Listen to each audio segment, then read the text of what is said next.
First of all ఒక 1 year back అనుకుంటా, 1.5 year back ETV win అనే ఒక యాప్ పెట్టినప్పుడు నేను ఒకసారి ఊరికి వెళ్ళి చూసి అసలు ఈటీవీ విన్ యాప్ ఎలా ఉంటుందని చూస్తే చిన్నప్పటి నుంచి నేను చూసిన సినిమాలు అసలు పెద్ద సినిమాల లిస్ట్ ఉంది. సో నెట్ఫ్లిక్స్లు, అమెజాన్లు అసలు మొత్తం కాంపిటేటివ్ వరల్డ్ కదా. అసలు వీళ్ళు ఈటీవీ విన్ యాప్ని ఎలా ముందుకు డ్రైవ్ చేస్తారు అనుకునే 1.5 year గ్యాప్లోనే టోటల్గా అసలు మార్కెట్లో ఈటీవీ విన్ అనేది తనకంటూ ఒక డిఫరెంట్ ఇమేజ్ క్రియేట్ చేసుకుంది. అండ్ దీంట్లో అందరూ ఒకసారి గమనించదగ్గ విషయం ఏంటంటే that is only healthy content అంటే కుటుంబంతో సహా అందరం కూర్చొని, పసిపిల్లలైనా చిన్నపిల్లలైనా అందరం కూర్చొని చూసే కంటెంట్స్ కనపడుతున్నాయి. సో దానికి వాళ్ళ టీంని నేను అప్రిషియేట్ చేస్తున్నాను.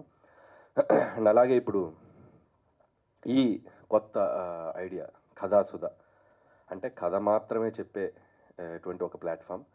అంతేకాకుండా ఎంతోమంది యంగ్స్టర్స్కి, కొత్త వాళ్ళని ఇండస్ట్రీకి పరిచయం చేసుకోవడానికి, వాళ్ళలో ఉన్న ఒక టాలెంట్ని ఒక వెండి తెరకి పరిచయం చేయడానికి అందరికీ ఉపయోగపడేటువంటి ఒక మంచి ఆలోచన ఇది.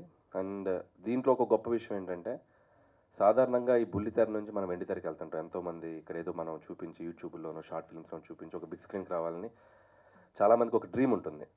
కానీ సో ఇలాంటి వాళ్ళందరినీ ఇన్స్పైర్ చేయడానికి వెండి తెర మీద దర్శకేంద్రంలో ఉన్నటువంటి ఒక కే రాఘవేంద్రరావు గారు కూడా దిగి వచ్చి ఒక యంగ్ డైరెక్టర్ లాగా ఎప్పుడేదో కొత్త అవకాశాలు తీసుకుని ఏదో కొత్త ఫిలిం తీసినట్టు ఏదో ఇక్కడ వచ్చి నిలబడి యంగ్ టీమ్ తోటి నిలబడి ఆయన మాట్లాడుతుంటే నాకు చాలా ఇన్స్పైరింగ్ అనిపించింది. అంటే మనం సాధించింది ఏదో ఒక 7 సినిమాలు తీసేసి ఇట్లు కొట్టాం కాదురా బాబు, ఇంకా అసలు ఆయన చూసి ఇంకా ఎంత నేర్చుకోవాలి, ఎంత గ్రౌండెడ్గా ఉండాలి, ఎంత డౌన్ టు ఎర్త్ ఉండాలి, సినిమా నుంచి ఇంకా నేర్చుకోవచ్చు.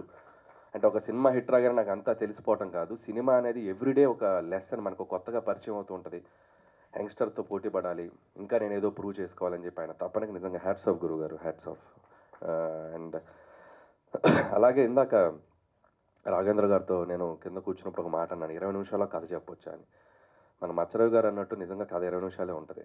సో జనరల్గా ఒక సేయింగ్ ఉంది, కథని ఒక లైన్లో చెప్పగలిగితే, కథని ఒక వాక్యంలో చెప్పగలిగితే, అది అర్థమైతే ఆ సినిమా పెద్ద హిట్.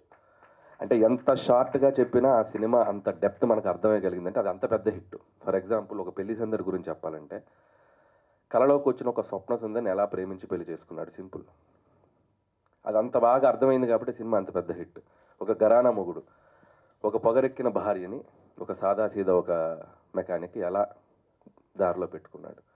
ఒక జగదేగుడు అతిలో సుందరు, దైవశక్తితో పాటు మానవ శక్తి కూడా అంతే ఈక్వల్ అన్నది చెప్పి, అట్లా ప్రతి కథని ఎంత సింప్లిఫైడ్గా మనం చెబితే అర్థం అవద్దు, అది అంత గొప్ప కథ అవుతుంది, అంత పెద్ద హిట్ అవుతుంది. ఎందుకంటే కింద ఉన్న కామన్ మ్యాన్ కూడా అర్థమయ్యేంత ఈజీగా ఉండాలి కథ. ఎప్పుడు దాని చుట్టూ మనం ఎంత హడావిడి చేస్తాం, ఎంత స్క్రీన్ ప్లే చేస్తాం, ఎంత మేకింగ్ హడావిడి చేస్తాం అనేది తర్వాత సెకండరీ థింగ్. సో అలా ఒక 20 నిమిషాల్లో ఒక బ్యూటిఫుల్గా ఇంతమంది కొత్త వాళ్ళు, ఆర్టిస్టులు, టెక్నీషియన్స్, వాళ్ళందరినీ ఎంకరేజ్ చేయడానికి వచ్చి ఎక్స్పీరియన్స్డ్ డైరెక్టర్స్, మా గురుగారు లాంటి వాళ్ళు, అండ్ సతీష్ వేగ్నేష్ గారు, అలాగే యంగ్ ఆర్టిస్టులు, వీళ్ళందరితో పాటు భరణి గారు లాంటి ఒక లెజెండరీ యాక్టర్స్, వీళ్ళందరూ కూడా ముందుకు వచ్చి ఈ ప్లాట్ఫామ్ని ఎంకరేజ్ చేయడానికి వస్తున్నారు. అండ్ బాలాదిత్య, అండ్ తను ఎన్నో ఏళ్ళ నుంచి ఉన్నారు ఇక్కడ ఇండస్ట్రీలో, తను ఇలా మన సోనియా సింగ్, ఇంకా అప్కమింగ్ ఆర్టిస్టులు అందరూ. సో అందరికీ నా పేరున నేను విషెస్ చెప్తున్నాను. సో డెఫినెట్గా మీ డ్రీమ్స్ అన్నీ నిజమవ్వాలి. అండ్ ఈ ప్లాట్ఫామ్ నుంచి మళ్ళీ మీరు ఇంకో 10 మంది డైరెక్టర్ ఇన్స్పైర్ అయ్యే స్థాయికి ఎదగాలి, మీరు వెండి తెరకు రావాలి, మీరు మంచి సినిమాలు తీయాలని నేను అందరికీ నా విషెస్ చెప్తున్నాను. అండ్ వన్స్ అగైన్ ఈరోజు ఈ ప్రోగ్రామ్ నన్ను పిలిచినందుకు గురువు గారికి thank you so much. For more videos like this, subscribe Big TV channel.